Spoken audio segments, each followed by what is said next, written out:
আসসালামু আলাইকুম ভিউয়ার্স, আশা করি আপনারা সবাই ভালো আছেন। তো আজকে আমি আপনাদেরকে দেখাবো এমন একটি সেটিং সম্পর্কে, যেই সেটিংসটি সম্পর্কে এর আগে আপনারা কখনোই জানেননি। তো বন্ধুরা, ইতিমধ্যে যারা আমার চ্যানেলটি সাবস্ক্রাইব করেছেন তাদেরকে অসংখ্য ধন্যবাদ, এবং যারা এখনো চ্যানেলটি সাবস্ক্রাইব করেননি তারা অবশ্যই আমার চ্যানেলটি সাবস্ক্রাইব করবেন। আমি আপনাদের জন্য এর থেকেও আরো সুন্দর সুন্দর ভিডিও আপলোড করে থাকি আমার ইউটিউব চ্যানেলে।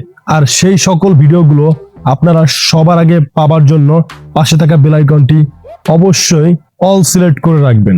আজকের এই ভিডিওর মাধ্যমে আমি আপনাদেরকে দেখিয়ে দিব আপনারা যে ইমো অ্যাকাউন্টটি ইউজ করেন সেই ইমো অ্যাকাউন্টটি হ্যাক হয়েছে কিনা, বা আপনার ইমো অ্যাকাউন্টটি অন্য কারো ফোনে লগ ইন করা আছে কিনা, সেটা আপনারা আমার এই আজকের ভিডিওর মাধ্যমে দেখতে পারবেন এবং সম্পূর্ণ বুঝতে পারবেন।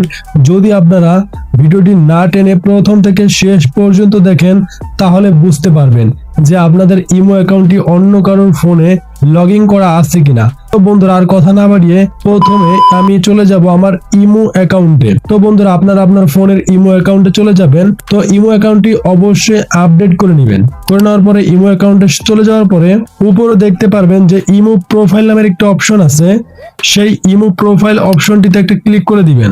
তারপরে অনেকগুলো সেটিংস চলে আসবে। তো এখান থেকে নরমালি আপনারা সেটিংস অপশনে ক্লিক করে দিবেন। সেটিংস অপশনে ক্লিক করে দেওয়ার পরে এখানে দেখতে পারবেন লেখা আছে নিচে ম্যানেজ ডিভাইস। তো ম্যানেজ ডিভাইস এই অপশনেতে ক্লিক করবেন।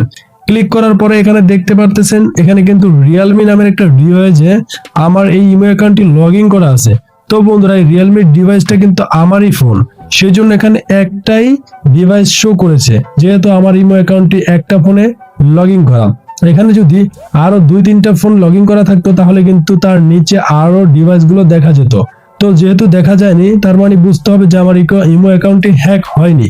যদি আপনাদের ফোনে যদি এরকম দেখেন যে 2-3টা ডিভাইস অ্যাড করা আছে, তাহলে আপনারা বুঝবেন যে অন্য কারো ফোনে আপনার এই ইমো অ্যাকাউন্টটি লগ ইন করা আছে।